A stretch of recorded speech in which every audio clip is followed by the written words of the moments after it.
Welcome back. Thanks for watching me today.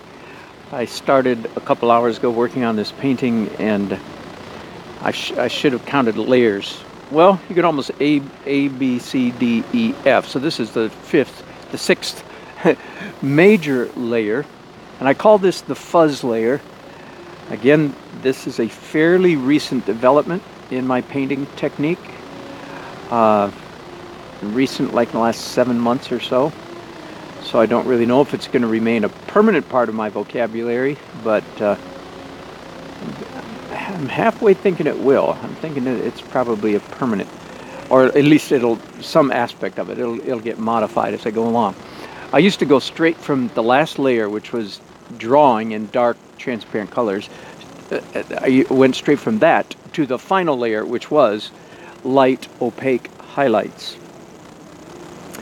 And then, as I mentioned, sometime in this past year, I stumbled on this notion of doing what I'm now calling the fuzz layer. Okay, so 4 descriptors, 4 words describe this phase.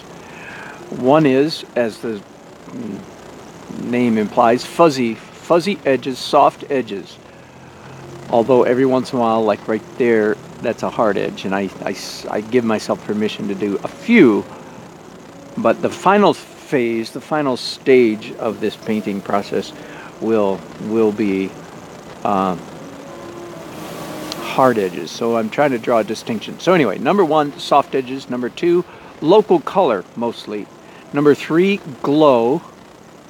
And number 4, all of this is being done with translucent, and that's important. Forgive me, maybe I'm an English major-ish type person. It surprises me how many people get confused about transparent, opaque, and translucent. And so many, even art students, say translucent when they mean transparent, and vice versa. I'm not even going to define it for you. Please just go look it up. Make sure you're using the right terminology, okay? And because I certainly am. It's translucent now.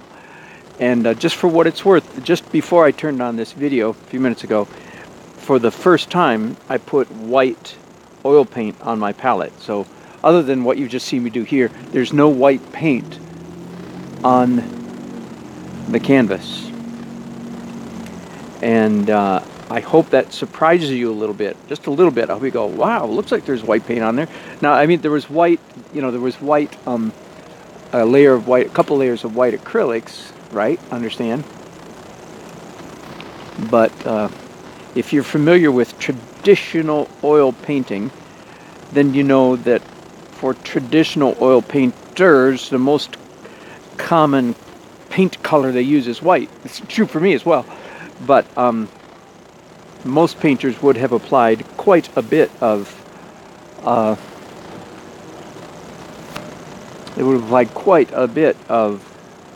white paint to their canvas by the time they get to this point. And there's none of that, none of the traditional use of white paint. Okay, back to the fuzz layer. One of the things if I have trees in my painting, as I certainly do here today, then I try to fuzz in some sky holes, unfortunately named by the Academy of Painters as sky holes, because they should not be called sky holes. They should be called tree holes. Because what if the tree is in fact not standing in front of sky? This one is. But many of my trees, like these down here, are standing in front of buildings. That means you should call it a building hole. What a strange thing. Anyway, they didn't ask me for my counsel. Who knows when, in the last century perhaps, when these attained the name sky holes. They should be called tree holes. Let me make a point here. However, again, to you, my fellow painters, those of you who are trying to paint, I'm right at the moment. I'm doing soft-edged sky holes, and technically technically speaking, and I write technically in bold capital letters underlined, technically speaking, yes, I've seen in the literature, people have debated, artists have debated, should sky holes be soft edge or hard edge? And the technical answer is soft edge, but if you're a student, you completely disregard what I just said.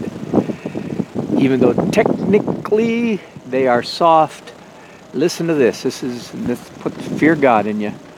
I've never, ever, ever, ever in my 25 years, 30 years of helping instruct students, I've never, ever found one student whose sky holes were adequately sharp. Anyway.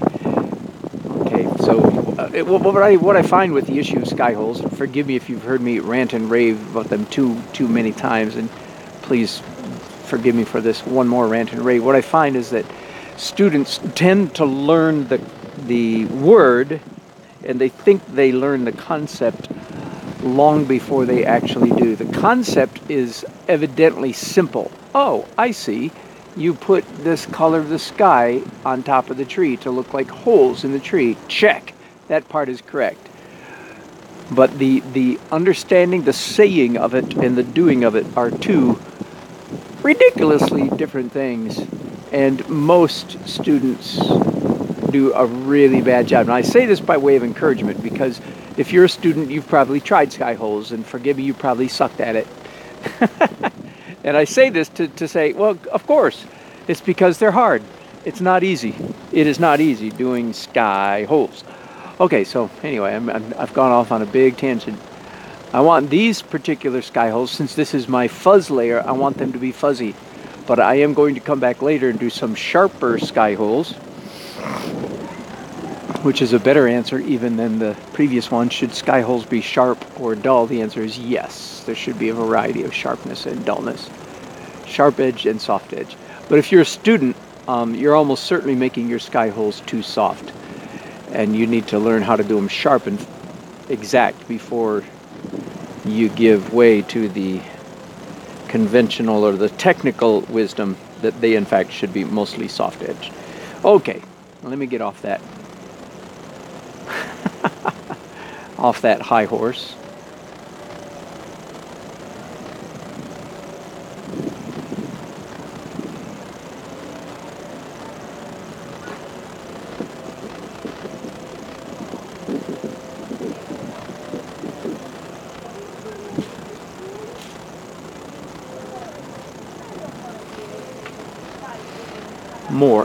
More soft sky holes.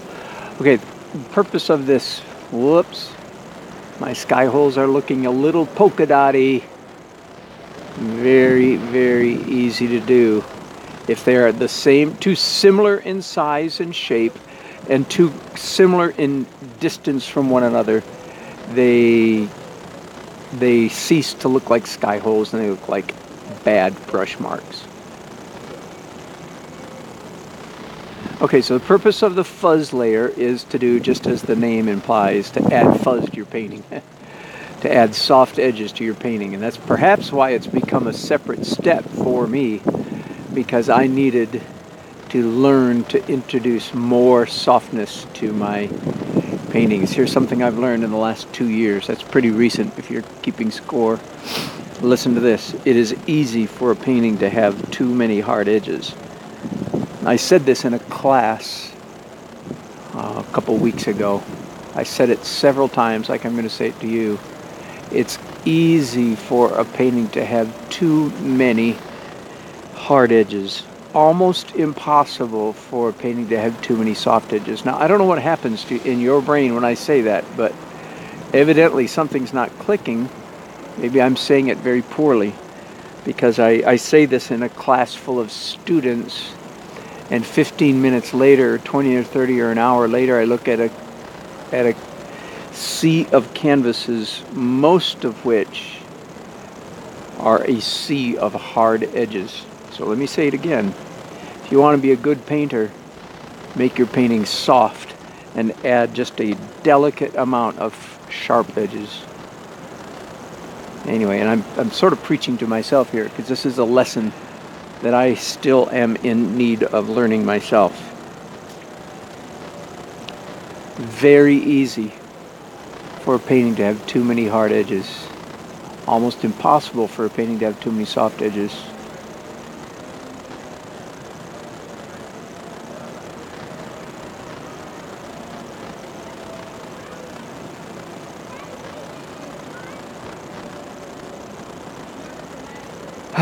So right at the moment I've got this pale blue, and it is, of course, it's opaque paint on my brushes, but I'm applying it very thinly, so the effect is translucence.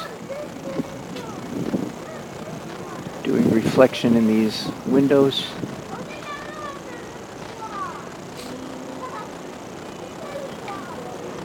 Okay, let's mix up some neutral gray. Let me look at my photograph here.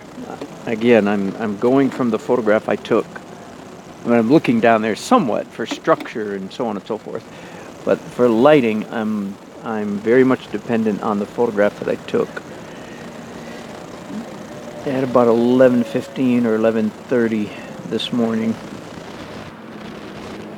I'm glad I took it because I couldn't remember what color the side, for instance, the side of this building should be.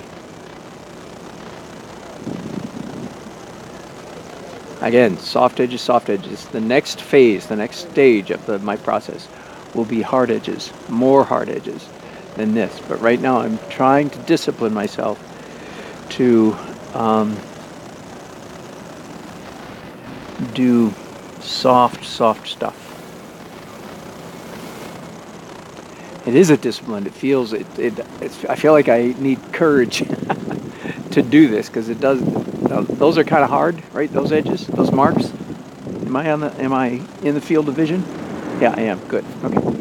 But now I'm going to come up here and mess it. See how I'm making this whatever color this is kind of a dull mustard yellow on my brushes. Yellow, ochre, and white mixed together, and dirt on dirty brushes. I have that color going up into the sky, and the grumpy adult in your brain, by the way, that's, as artists, that is largely who we are trying to let me put it violently to try to convey to you students. The grumpy adult in your brain is who you are trying to crucify in order to be a good artist. I know, the horrible language, horrible image, but I'm trying to be a teacher here. Come on, take out your 38 or your 45 if you want to be more violent, and blow the brains out of that thing. That grumpy adult in your brain is who is keeping you from being a good painter. Do you know what I mean? It's the adult that says, I don't see any blue paint in the sky up there. I mean, yellow paint. Why are you putting yellow paint up there in the sky? That doesn't make any sense. The grumpy adult says, I don't see any color in those shadows. Shadows are gray. What do you mean they're purple? What do you mean they're blue? I don't see any. They're gray. That adult, that's the one you're trying to crucify. Because that is the mind that is keeping you from being a good artist. The grumpy adult. It's also the grumpy adult that makes you not happy with your work. Somebody asked me the other day, do you ever struggle with never being happy with your work? The answer is no. Am I ever less than happy? Oh yeah, because I do paintings that are not adequate. But am I usually happy? Oh yeah.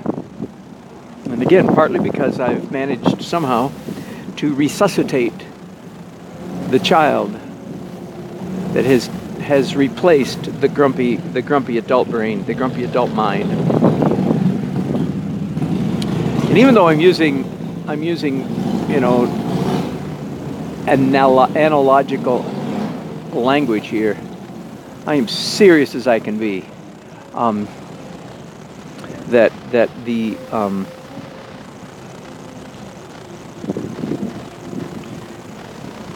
A big key to being a good painter is stopping the grumpy self-judgment, and instead replace it with the happy child. You were a happy child painter when you were 4 or 3, maybe even 5 or 6. Everybody was. Wait till that motorcycle goes away. I can't even hear myself. But in the course of growing up, you learn to judge, and I mean that in every sense of the word, in a very broad sense of the word as well. You learned to make grumpy judgments about yourself, your art, the world, and so on and so forth. And I know this is true because I still rub shoulders with people who have a hard time saying or thinking anything good about their paintings.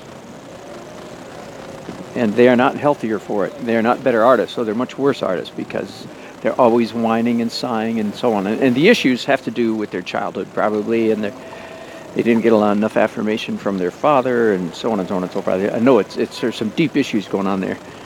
But as much as possible, if you're over 40, you really can't blame your father anymore. You've raised yourself longer than he raised you, even though he had you at a very formative stage, or your mother.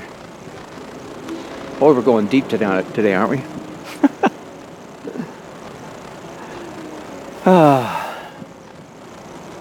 Okay, some more fuzz.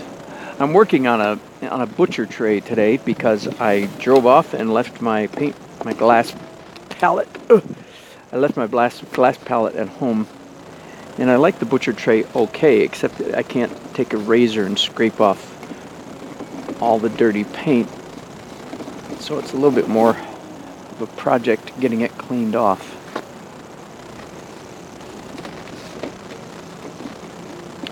So bear with me for just a minute. Maybe I should have gone to a commercial break right there. By the way, leave your comments, and before I finish this episode, I will pull them up and look at them and respond to them as much as possible.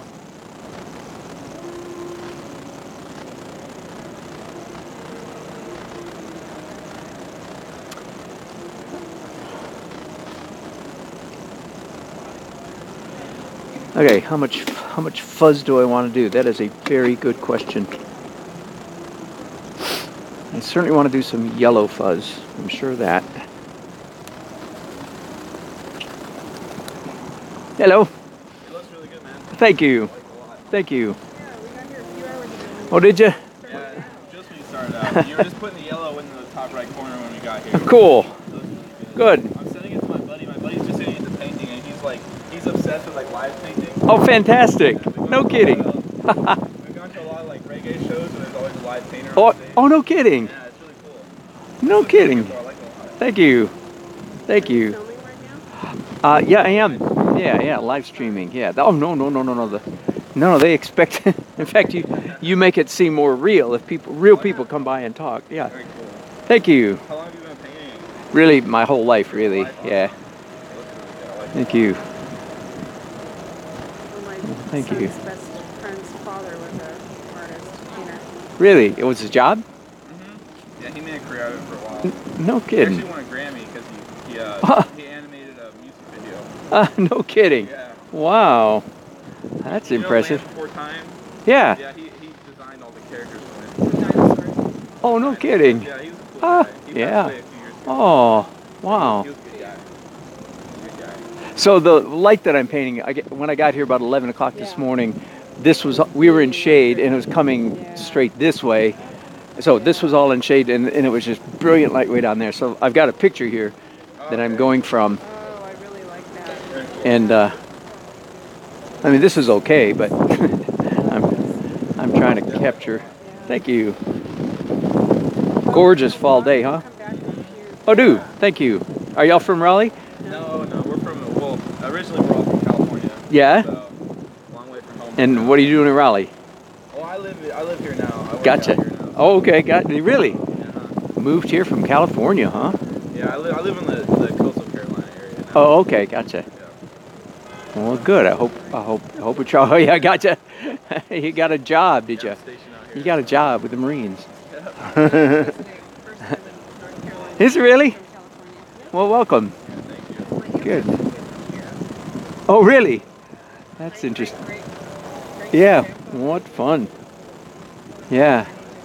Wow. Okay. But you've been out in California for a long time? Oh yeah. Yeah, yeah. Where in California? It's a big place. Los Angeles, Oh, Northridge, that's a big place too. Northridge, area, Cedar. Same for him. Yeah. Oh, okay. I know that. Very cool. We'll be back around. Good. Yeah. Thank you.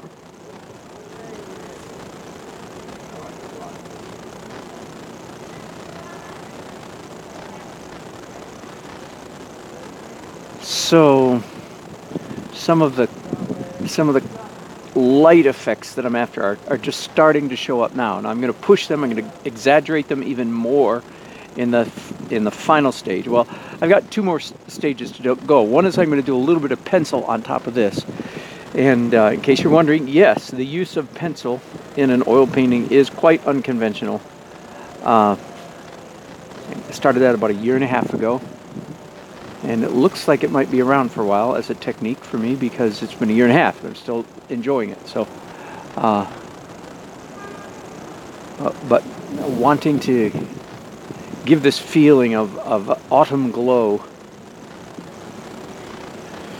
in a cityscape.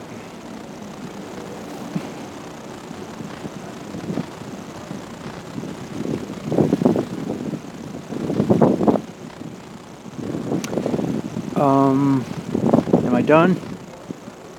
Very close. I like this purple, but just a little too much of it, I'm afraid. So I'm going to tone that down just a little bit. Okay, I'm going to call that done for the fuzz layer. And then I'm going to come back and do some not colored pencil, black pencil for a little bit more drawing, especially, you know, I want to get these cars believable and some of these figures and so forth. And then there'll be one more stage after that, which is light opaque highlights. No, let me look at your comments, see if anybody said anything here. Hey Toby, yeah, it's easy to sky dots instead of sky holes. That's a great expression. Not sky holes, you just painted sky dots. Great description. I can tell you're an artist. Way to go, Toby. I feel so lucky to get so much more information. Good job, Toby. How old are you? Never mind, you don't have to answer that question. You're younger than 63, I take it. Thank you so much for watching. Appreciate it. What time is it over there? It must be late, isn't it? Well, 6 hours? No, it's in the evening, isn't it? You're 18. Very good, Toby. Yeah, man. You know, you're so lucky in a way. There's so much good art education on YouTube these days. It was absolutely not available. I majored in art, and it was almost a worthless degree. Apologies to my college professors if any of them ever hear that, but sadly it's true. Anyway, but you can get so much good information on YouTube. Hope you're doing so. Thanks for watching. I'll be back in a little bit.